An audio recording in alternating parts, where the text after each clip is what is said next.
The room went silent as I slid the black dossier under the Christmas tree. "We've voted you out, Emily," Lauren sneered, her voice cold with victory. 8 years of funding their lies ended tonight. Mom's face paled as I met her gaze. Secrets, like trees, can burn. I stood frozen in my mother's glittering Seattle condo, the Christmas tree's lights casting a mocking glow across the room. My sister Lauren's voice sliced through the festive hum of Bing Crosby's carols, sharp and cold as a winter gust off Puget Sound. "We've voted, Emily. You're out. You're no longer part of this family." Her words hit like a physical blow, stealing my breath. My brother Ethan wouldn't meet my eyes, his gaze fixed on the hardwood floor, while my mother, Diane, dabbed at crocodile tears with a monogrammed handkerchief. Tom, her spineless husband, nursed a Bloody Mary, his face a blank mask of detachment. 8 years I'd poured my heart, my soul, my bank account into this family, believing I was their lifeline, and now, on Christmas Eve, they'd ambushed me with this brutal ultimatum: surrender my wealth or be disowned. But I was ready. My fingers tightened around the sleek black dossier in my hands, its weight a silent promise of retribution. I placed it beneath the tree, its glossy cover catching the twinkling lights like a dark omen. "Open it," I said, my voice steady despite the storm raging inside me. "You'll want to see this." Their smug expressions faltered, and in that moment I knew the truth I'd been dodging for years was about to unravel everything. This wasn't just a family fight. This was war. I grew up in a postcard-perfect Seattle suburb, where cedar-shingled houses lined streets shaded by evergreens, and the air smelled of salt and ambition. My childhood was a collage of summer barbecues, mariners' games, and my mother's homemade blackberry cobbler. Dad was a software engineer at a startup, always tinkering with code in the garage, while Mom taught 3rd grade, her classroom a riot of color and laughter. Lauren, 3 years younger, was the golden girl, cheerleader, prom queen, the one who could charm a room without trying. Ethan, 5 years my junior, was the baby, all easy smiles and zero drive, coasting on the family's affection. We were the Harpers, the kind of family neighbors envied, until the cracks started showing. I was 15 when Dad announced he was leaving. He'd fallen for his yoga instructor, a lithe woman named Cassandra who wore crystals and smelled of patchouli. He packed a suitcase, kissed my forehead, and moved to Miami, leaving behind a trail of child support checks that barely covered groceries. The divorce was a slow-motion disaster, stripping our savings and leaving Mom to keep up our lifestyle on her teacher's salary. "We're a team now, Emily," she'd say, squeezing my hand as we sat at the kitchen table, bills piling up like autumn leaves. "Family sticks together."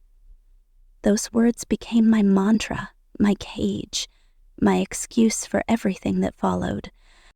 Mom changed after Dad left. The warm, nurturing woman who'd read me bedtime stories turned sharp, calculating. 2 years later, she married Tom Reynolds, a soft-spoken accountant with a receding hairline and no backbone. He moved into our new condo, a flashy downgrade from our old house, all glass and chrome, bought to start fresh. Tom was a provider, Mom said, her eyes distant. "We need stability, Emily. You'll get it when you're older." Lauren and Ethan leaned into the chaos, Lauren chasing popularity, Ethan dodging responsibility. I coped differently. I buried myself in books, joined every coding club, and clawed my way to a full scholarship at MIT for computer science. While my siblings floundered, I turned pain into purpose. At 19, I faced my first taste of the danger my family's greed would bring. Lauren called, sobbing, claiming she needed $2,000, 0 cents, for a school emergency at her private college in California. I was interning at a tech startup, scraping by on ramen and Red Bull. But I couldn't say no. I drove to a sketchy parking lot in Tacoma to hand her the cash, my hands shaking as I counted out the bills. A man in a leather jacket watched from a beat-up sedan, his eyes locked on me. As I handed Lauren the envelope, he stepped out, a knife glinting in his hand. "You got more where that came from," he growled. I bolted to my car, heart pounding, and peeled out as he lunged.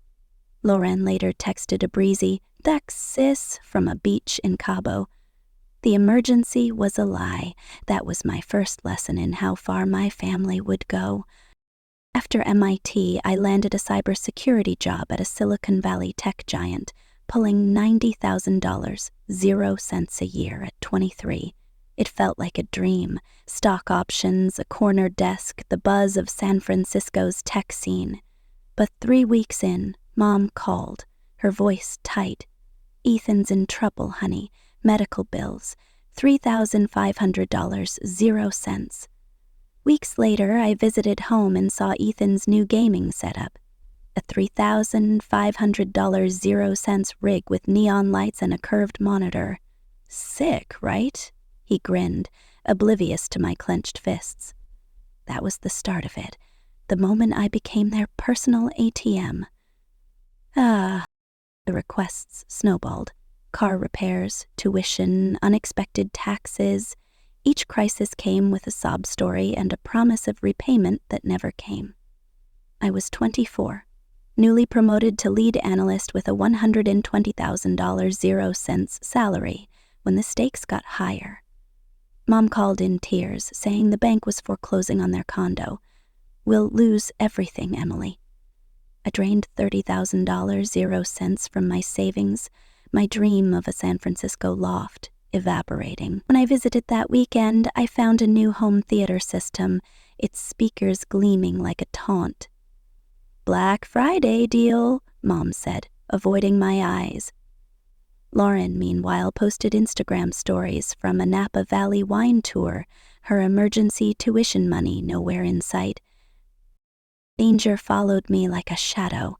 At 25, I got a late-night call from a loan shark named Vinny, his voice gravelly through my apartment's buzzer.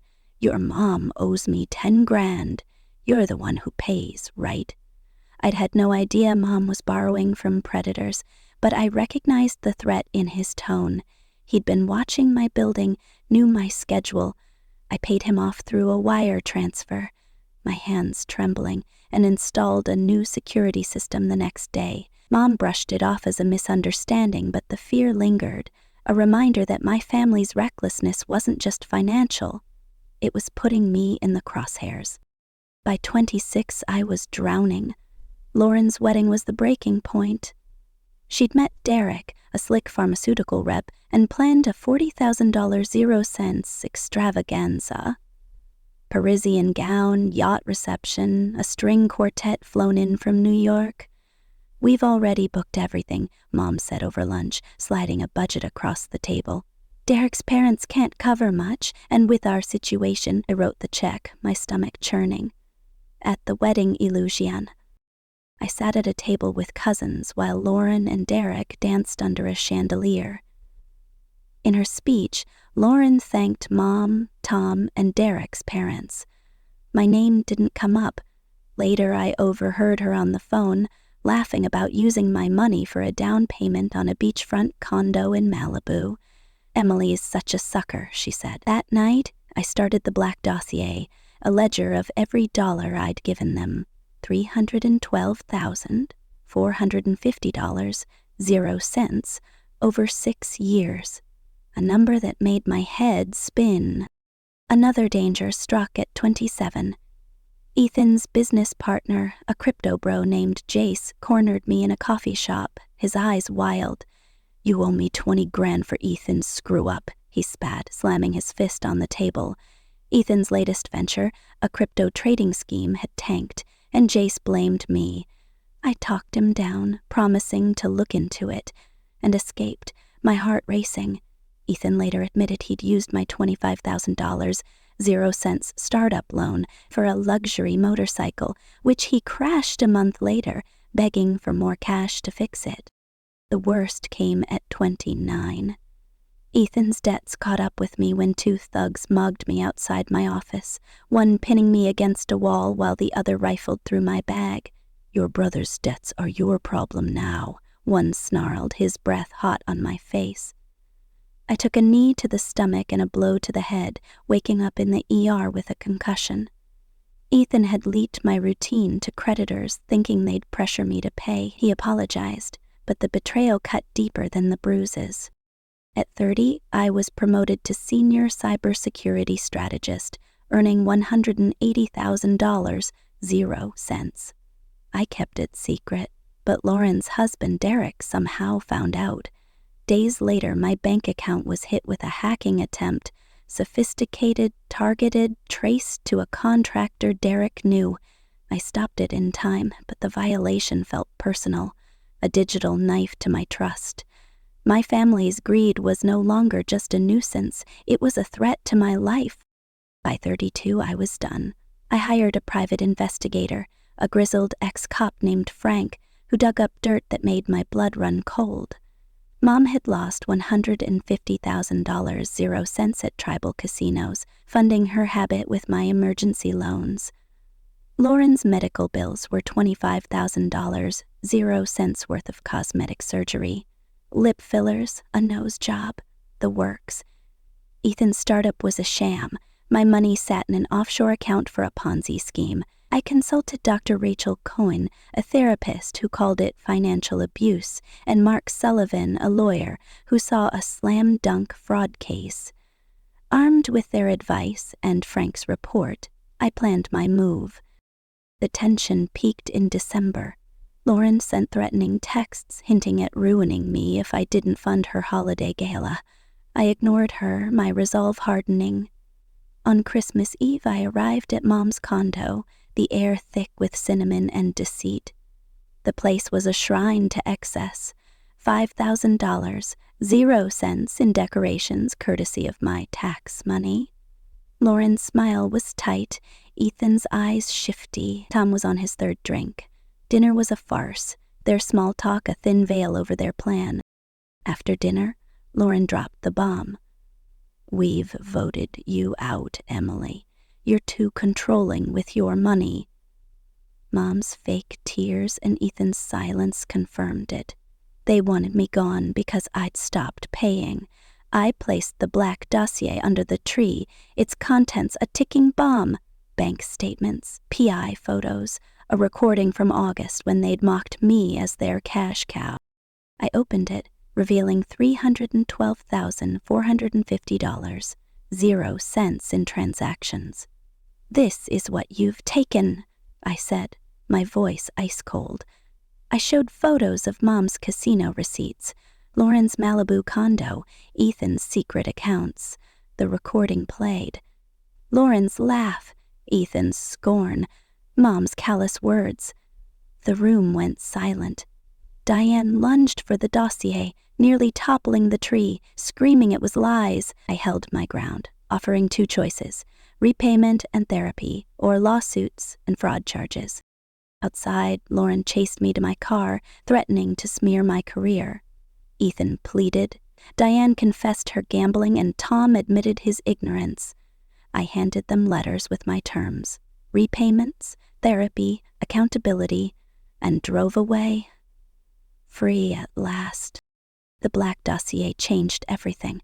6 months later, I'd bought a loft in San Francisco, joined a hiking club, and started dating a kind architect named Ryan.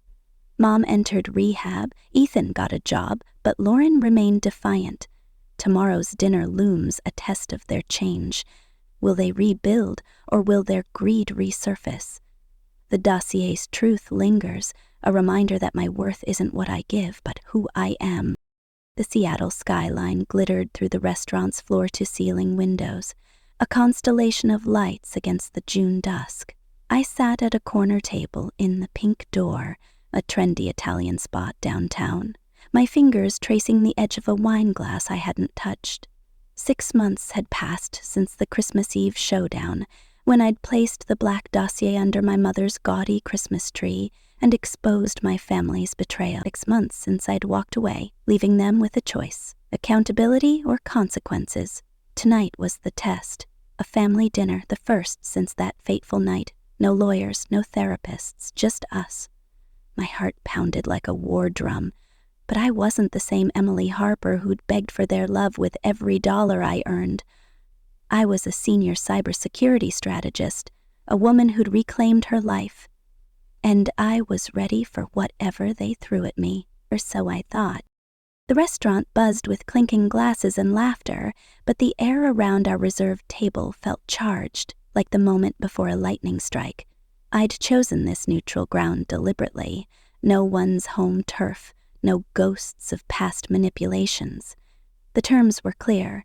2 hours, no financial talk outside our legal agreements, everyone pays their own way. My therapist, Dr. Rachel Cohen, had drilled my boundaries into me like a coach prepping for the Super Bowl. Name the behavior, disengage if it escalates, and remember your worth isn't tied to their approval, she'd said. Easier said than done when your family's spent 8 years treating you like a walking ATM. Mom arrived first, her heels clicking on the hardwood floor. Diane looked different, thinner, her face etched with lines I hadn't noticed before. Her designer dress was gone, replaced by a simple navy sheath, a nod to her new reality. She'd been in gambling rehab for 5 months, attending Gamblers Anonymous, and had taken a full-time teaching job to start repaying the $75,000, 0 cents, second mortgage she'd hidden from me. "Emily," she said, her voice softer than I remembered. "You look well." I nodded, keeping my guard up. "You too, Mom." Her eyes darted to the empty chairs, betraying her nerves. Ethan was next, his usual slouch replaced by a tentative confidence. He wore a button-down shirt, a far cry from his usual graphic tees, and carried a laptop bag. 3 months into a steady IT job after a coding boot camp, he was showing signs of change I hadn't dared hope for. "Hey, he said, offering a small smile. "Thanks for this." I returned the nod, cautious but curious. Could he really be different, or was this another act? Lauren and Derek were late, their entrance calculated for maximum impact. She swept in wearing a tailored blazer and heels, her hair a perfect cascade of blonde, while Derek trailed behind, his jaw tight. Lauren had complied with the financial repayments, selling their Malibu condo to cover the $40,000 0 cents wedding loan and $25,000 0 cents for her cosmetic surgery lie. But she'd skipped most of the mandated therapy sessions. Her texts still dripped with resentment, blaming me for destroying the family. Derek's glare was new, though, a smoldering anger that set my nerves on edge. "Nice choice of place, Emily," Lauren said, her smile sharp as a blade. "Very neutral." We ordered pasta for me, steak for Ethan, salads for Mom and Tom, and an ostentatious seafood tower for Lauren and Derek, a flex I noted but didn't comment on. The conversation started safe. The Mariners' losing streak, a new Netflix series, The Summer Heat, but beneath the surface, tension coiled like a snake ready to strike. Lauren's eyes kept flicking to her phone, her fingers tapping out messages with an urgency that made my cybersecurity instincts tingle. Ethan caught my glance and shook his head slightly, a silent warning. Something was coming. Halfway through the appetizers, Lauren set her fork down with a deliberate clink. "So, Emily, how's the high-flying tech life? Still saving the world from hackers?" Her tone was syrupy, but the jab was clear. She'd always mocked my career as boring. I sipped my water, keeping my voice even. "It's good. Keeping people safe is rewarding."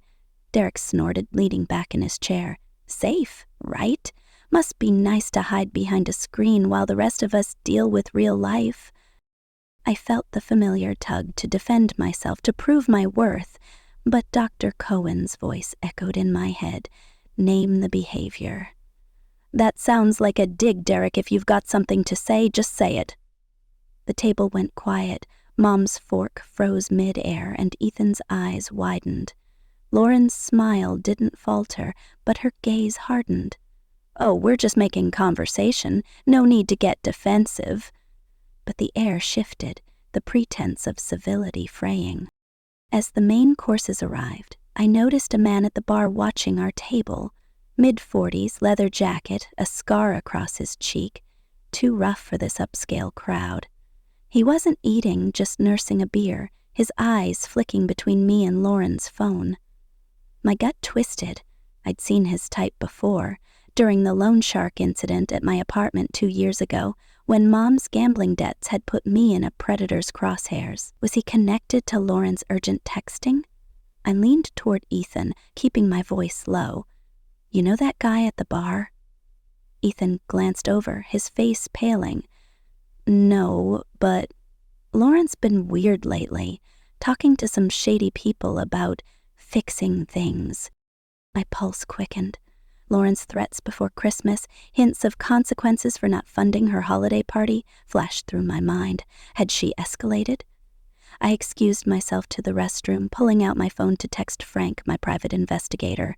Check Lauren's recent contacts. Possible threat at my location. His reply was instant. On it. Stay sharp. When I returned, the man was gone, but Lauren's smirk told me she'd noticed my unease. Dessert was served tiramisu and espresso, the restaurant's signature, but the mood was anything but sweet. Derek leaned forward, his voice low and venomous. "You really think you can just waltz in with your little folder and ruin our lives, Emily? You broke this family." Mom gasped, and Ethan's fork clattered to his plate. I met Derek's gaze, my voice steady despite the adrenaline flooding my veins. "I didn't break anything. I exposed what was already broken. Your lies, your greed, your betrayal." Lauren slammed her hand on the table, drawing stares from nearby diners. "You're so self-righteous. You think you're above us because you've got money and a fancy job. What are your family?" Her voice cracked, but her eyes were dry, calculating. "You owe us for everything we've been through. Dad left because of you. Mom always said you were too intense, too demanding."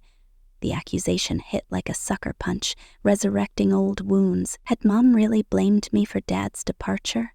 I looked at her, searching for denial, but she stared at her plate, silent. Before I could respond, my phone buzzed with a text from Frank.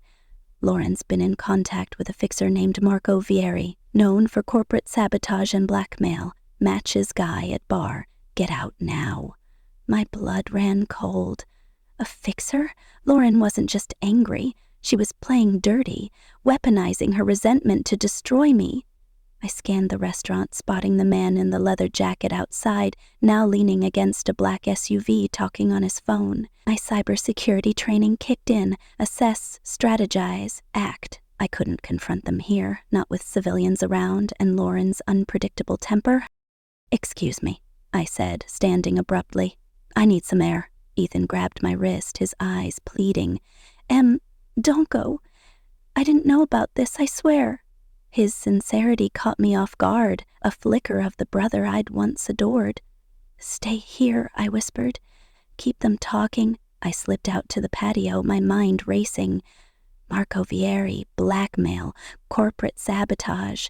Lauren wasn't just after my money anymore. She wanted my career, my reputation, maybe my freedom. Outside, the Seattle night was cool, the waterfront's briny scent mixing with my rising panic. I called Frank, keeping my voice low. "What's Vieri's play?" Frank's reply was grim. "He's got a rap sheet, extortion, data theft, even assault. Lauren's been wiring him money, probably from your repayments. She's planning to frame you for leaking sensitive company data. It's a setup to tank your career." My stomach dropped. My job at the tech giant wasn't just a paycheck. It was my identity, my proof I'd risen above my family's chaos. Losing it would be a death blow. I turned to head back inside, but Lauren was already there, blocking the door, her arms crossed. "Going somewhere, Emily?" Her voice was a purr, but her eyes were predatory. You didn't think we'd let you humiliate us and walk away, did you? Derek's got friends in high places. One call, and your precious job is gone. My hands clenched into fists. You're working with Vieri, aren't you? Blackmail, Lauren. That's low, even for you. Her face twitched, a crack in her facade. You don't get to judge me. You've always acted superior, lording your money over us. This is justice. I stepped closer, my voice a low growl. Justice. I bankrolled your life, your wedding, your surgeries, your lies, and you repay me with a setup? Before she could respond, Ethan burst onto the patio, his face flushed. Lauren, stop. I found your text to Vieri on Derek's phone. This is insane. Lauren's composure shattered. You little traitor, she hissed, shoving Ethan. He stumbled but held his ground. I'm done covering for you, he said, his voice shaking but firm. Emily's been there for us, and we've been awful. I'm not letting you ruin her. Mom and Tom appeared, drawn by the commotion. Diane's eyes were wide with fear. Lauren, what's going on? Who's Vieri?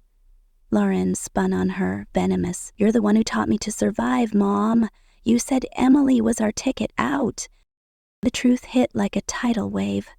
Mom had orchestrated this from the start, grooming Lauren to see me as a resource, not a sister. Diane crumpled, tears streaming. I was desperate, Emily. After your father left, I didn't know how to keep us together. I thought, if you were successful, we'd all be okay. Her confession was a knife, but it wasn't enough to erase the years of manipulation. The man in the leather jacket Vieri approached from the parking lot, his phone still in hand. Time's up, Harper, he called, his voice carrying a threat that made my skin crawl. My cybersecurity instincts kicked into overdrive. I grabbed Ethan's arm, whispering, Get Mom and Tom out the back. Now! He nodded, ushering them away as Lauren stood frozen, realizing her plan was unraveling. I faced Vieri, my heart pounding but my voice steady. Whatever Lauren paid you, it's not worth the charges you'll face. I've got your texts, your financials, your rap sheet. Walk away or I send everything to the FBI. It was a bluff. Frank was still gathering evidence. But Vieri hesitated, his eyes narrowing. You're in over your head, lady. He stepped closer and I braced myself, ready to fight if I had to. Then, a miracle. Ethan reappeared, holding up his phone, recording. It's live streaming to my cloud, Vieri. Back off. The fixer cursed, retreating to his SUV and peeling out. Lauren screamed after him, You coward! But he was gone. She turned on me, her face a mask of rage. This isn't over, Emily. You'll regret this. Back inside, the restaurant staff hovered nervously, but I waved them off. We sat at the table, the remnants of our meal cold and forgotten. Mom was sobbing, Ethan was pale, and Tom looked like he wanted to disappear. Lauren sat rigid, her defiance crumbling under the weight of her failed scheme. I didn't want this, Mom whispered. I just wanted us to be a family. You stopped being my family when you saw me as a paycheck, I said, my voice breaking for the first time. I gave you everything. $312,450, 0 cents, my dreams, my safety. And you plan to ruin me. Ethan reached for my hand, his eyes wet. I'm sorry, Em. I didn't know how bad it was. I'm trying to change, I swear. His sincerity pierced me, a reminder of the brother I'd once believed in.